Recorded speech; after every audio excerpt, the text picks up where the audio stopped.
Ever wondered how that glass of milk makes its way from a farm to your fridge? Let me take you on a quick journey, step by step, from the moment it leaves the cow to when it's ready for your morning cereal. It all starts at the farm, before sunrise. Farmers gently milk their cows, making sure every step is clean and careful.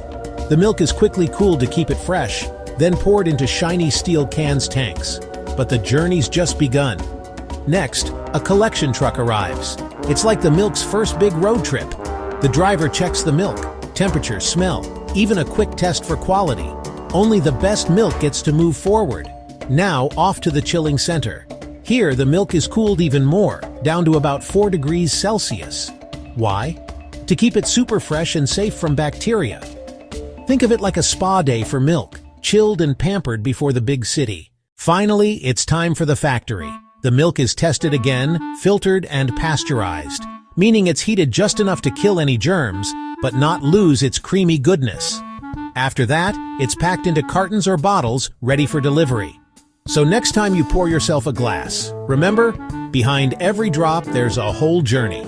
Farmers, drivers, and factory workers all working together to bring you fresh, safe milk. Cheers to that.